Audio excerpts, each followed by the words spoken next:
This is not a game show. We're not here to trade slogans. We are here to make policy that saves lives. And frankly, Senator, if you can't handle a little heat in this studio, how do you expect to lead in the chaos of a real crisis?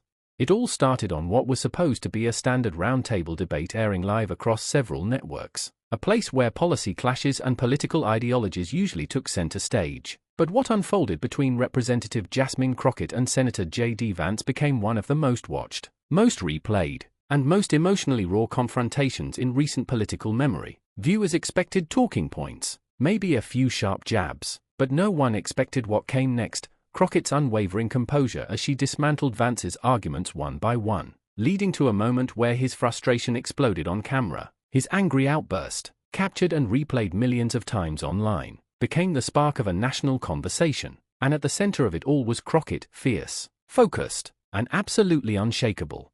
As the cameras started rolling and the lights beamed down on the panel that included a lineup of lawmakers, economists, and policy analysts, Jasmine Crockett sat calm and collected, fully aware of the stakes. Senator JD Vance, known for his firebrand rhetoric and media-savvy demeanor, appeared confident as he leaned into the table, ready to once again champion the economic nationalism he's become known for. But what he didn't anticipate was that Crockett wasn't there to play defense. She had come with receipts, data, and a deep understanding of the people she represents, and she was done entertaining what she called the tired theater of faux populism. From the very beginning, she made it clear that she wasn't going to let anyone twist facts into propaganda, especially not a man who she claimed had flip-flopped more times than a fish out of water.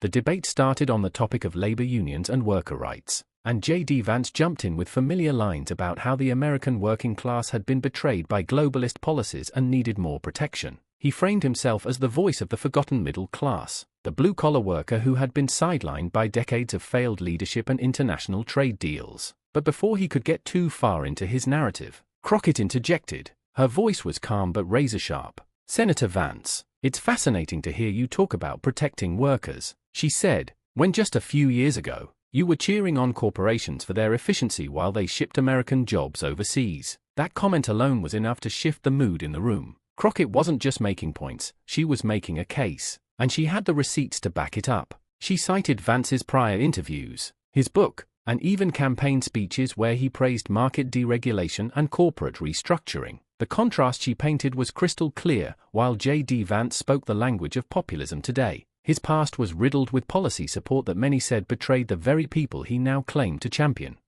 Vance attempted to deflect, steering the conversation toward democratic failures and accusing Crockett of standing with elites and coastal technocrats. "You know what's hurting workers?" he said, voice rising slightly. "It's open borders, inflation caused by reckless spending, and green energy mandates that kill real jobs." Crockett didn't flinch. "You know what's hurting workers?" she countered. "It's politicians like you, who pretend to care about coal miners but won't vote for black lung benefits. It's politicians like you, who claim to support American industry, but balk at making billionaires pay their fair share. If you want to help the working class, Senator, you don't cut taxes for hedge fund managers. You fight for paid leave, affordable healthcare, and education that doesn't leave people drowning in debt."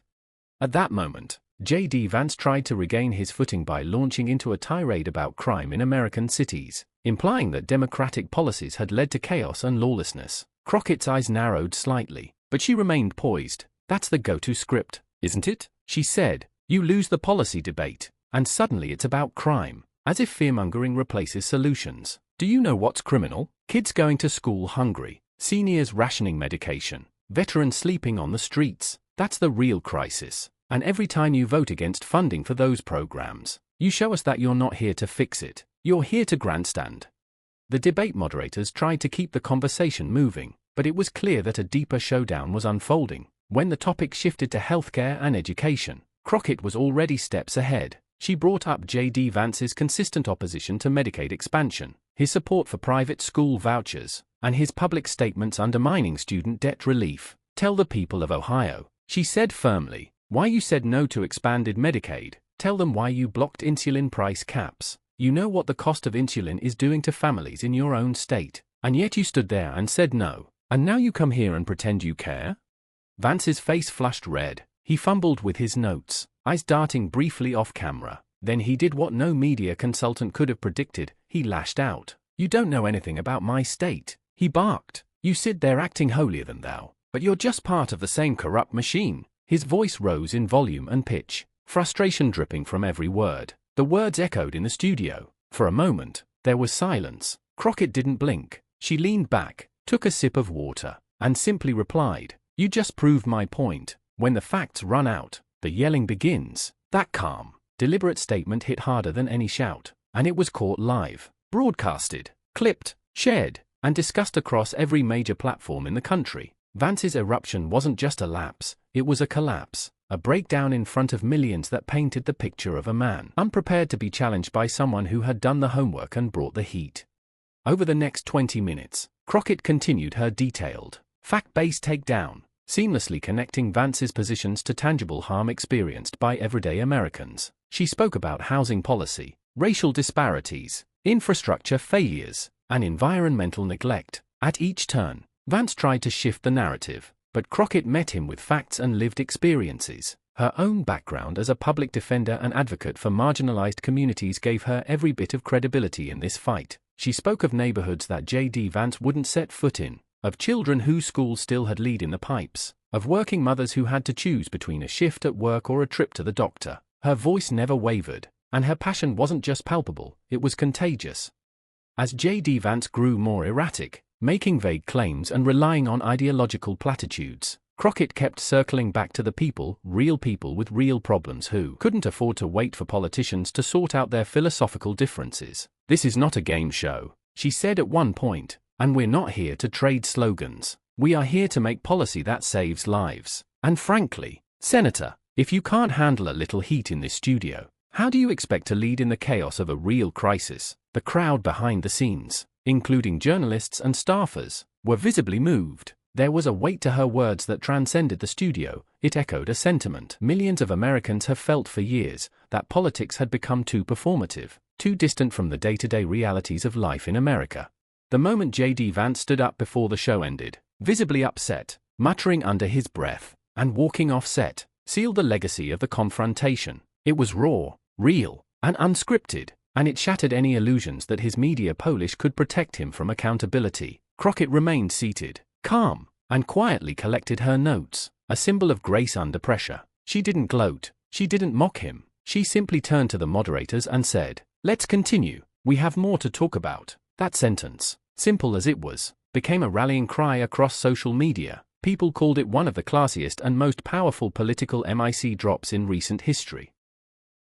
In the hours and days that followed, the fallout continued. News anchors replayed the moment JD Vance snapped. Pundits dissected every line of Crockett's commentary. Polls showed rising public support for her direct, truth-based approach. Even some conservative voices admitted that Vance had underestimated her. Social media exploded with hashtags like #CrockettClapback and #VanceMeltdown. But amid all the noise, one thing was unmistakably clear: Jasmine Crockett had shown the country what strength looks like. Not in volume, not in theatrics, but in unwavering truth. She didn't come to argue, she came to advocate, and she did it with a precision that left her opponent visibly shaken and the entire political arena taking notes.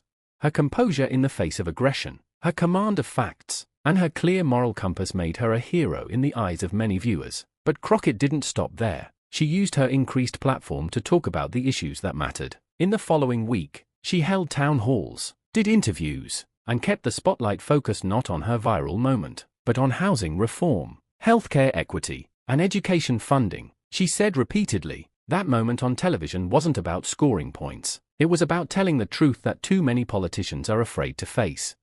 Meanwhile, JD Vance attempted to reframe the incident. In press releases and social media posts, he tried to paint himself as the victim of a media ambush and accused Crockett of being disrespectful and hostile. But the videos didn't lie. Americans saw what happened. They saw a woman stand her ground and a man unravel. And no amount of spin could change that. The authenticity of the moment, the unfiltered nature of it, was what resonated most. It wasn't rehearsed, it wasn't planned, it was the truth breaking through the fog of political theater. Commentators began drawing comparisons between Crockett and other iconic moments in American political history, when women and people of color stood up and demanded space in rooms not built for them. This was more than a debate, it was a reckoning. Crockett had drawn a line in the sand and said, "Enough. Enough pretending to be something you're not." Enough hollow talking points, enough gaslighting the American people, and that line resonated in every kitchen table conversation, every lunchroom debate, and every comment section online, because it wasn't just about JD Vance, it was about a system that had for too long rewarded performance over policy and spin over substance.